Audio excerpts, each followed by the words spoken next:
Anyone else? Comments? Can you elaborate a little bit more on, we're doing a lot of work around trying to stop a new $20 million jail from being built here.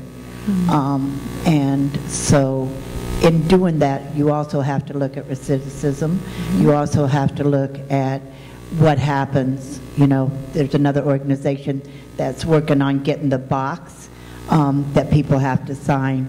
So, you know, sort of that's around the country. Yeah. So I didn't quite understand people, the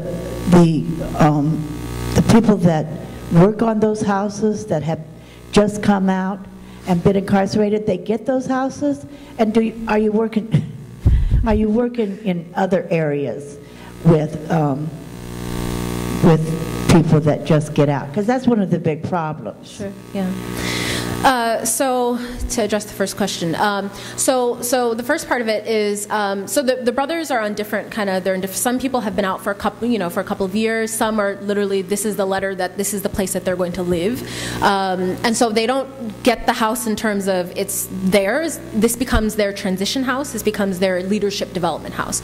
So then the brothers, you know, that worked on this house, that worked to build it up, that becomes their home for the next 6 months.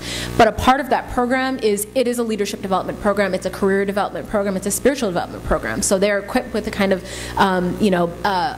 just a, immersion that they need to actually get themselves back on their feet, and then to help themselves sustain a real living afterwards. So so in that part of it, yeah. So it remains in the property of Iman. The house does, and it becomes that is a site for more people to be developed in that house. However, we do see, because we don't necessarily want to see all of the foreclosed homes in the Chicagoland area be transitional homes. That's not necessarily sustainable.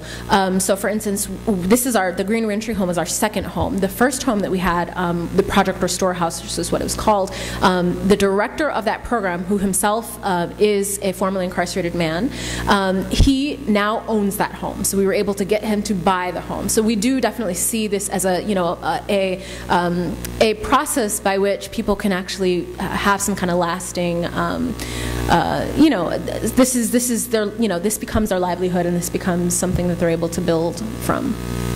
So that is a part of it. And the second question, or second part of the question, was about working. So we, again, so we're very, very local in terms of what we do. We are allied with a number of different organizations, some smaller, some actual 501c3s that do work on, trying to halt recidivism, and working with people that have come out of the prison system. So we definitely do work with them and both support them in any way we can.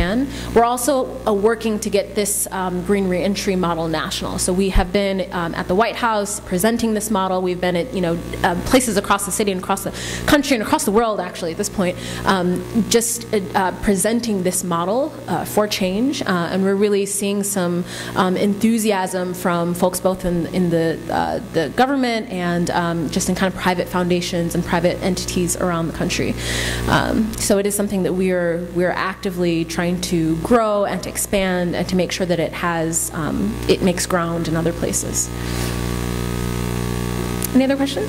Yeah, I'm curious. It's great to see a UI alum who's gone on to do such great work. Can you talk a little bit just about your own personal path of how you found yourself doing this work? Sure. And what sort of led to it? I don't know if you came down here and saw this is what you wanted to do, or if there was some transformation that took place, and if you could share that with us. Sure. Well, so a bit of my own kind of briefly personal story is that I'm the daughter of two African-American converts. My parents converted to Islam in the 70s, and when my sisters and I were born, they put us straight into full-time Islamic schools. So I went for 15 years of my preschool through senior year, I went to a full-time Islamic school in the suburbs, in Bridgeview, Illinois, if you know that area. And for me, the first maybe 10 years of that, or first maybe 8 years of that, it was school, and I didn't really, I drove from the south side of Chicago to the suburbs every day, and it was just driving to school. I think maybe around year 10 2010 is when I started to realize there's a difference between the neighborhoods that I drive through when I go to work, when I go to school. So whereas I'm on the south side of Chicago, and I before wasn't really thinking about the fact that there's trash on my block, and there are buildings that are boarded up and no one's doing anything with them. There are stores that are never able to stay open. We have this strip that's right on the street that I live on that is constantly. I mean, the stores are just constantly going up and coming down and going up and coming down, and every single day for 15 years that I made that trip to the suburbs, there was this trend that I finally came to notice, which was that when you get to a certain point, the trash is gone, the buildings look stable, the same businesses that were there 10 years ago were still there, the houses are nicer, everything is just, things just changed. And I don't actually know when in time that was that I started realizing that's not right. Why is that? Why is that? And then, of course, it's also, as soon as you hit that same point, that was a point where all the black folk were here and it was white folk over there. And in other years, it was Arabs. It was, there's just kind of a smattering of others, of people that have left the South Side and left the city. And I think that was about the point where something triggered in me. And then I think on the Iman side of how I really got excited about Iman's work, and I told you that when I went to the first Taken into the Streets in '97, that was when I knew I wanted to work for Iman. I think what happened before that is, so I went to this full-time Islamic school, and it was a great school, and these people are my family,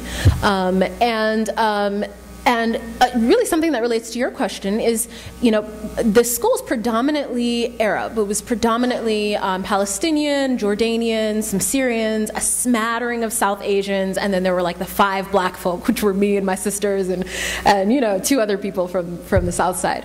And we were, the school was always involved in some kind of volunteerism. They were always collecting cans. There was always a clothing drive. There was always a coat drive.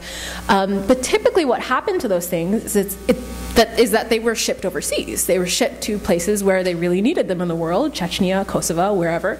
And I think there came a point in time where I realized that the people that lived next door to me or that were in my backyard, they could really use that coat. There are people that were living next to me that could really use the services that we provided or that we were, that we collected. There were people that could really, really, really use an extra can of XYZ. And it was right around that time that Iman started its work. And I finally found a Muslim organization that was made up of people that were a very, very diverse smattering of Muslims, of Arabs, of South Asians, of African Americans, just of everyone. But it was centered around inner city Chicago. And it was, we have backgrounds here, in Jordan, we have a background in Egypt, I have a background in India, but I live here. And I see that there's need in this community. I see that there's need right here in this community. And so I'm going to focus my energy and efforts on serving this community. And for me, I applauded. That was huge to me, and it was so simple. And so it was just, it was the first organization that I ever, had known that had gotten that concept so, brilliantly. So, sadly, there are some great Muslim organizations that are popping up, but I like Iman. I like Iman best, I'd say. So that's pretty much it.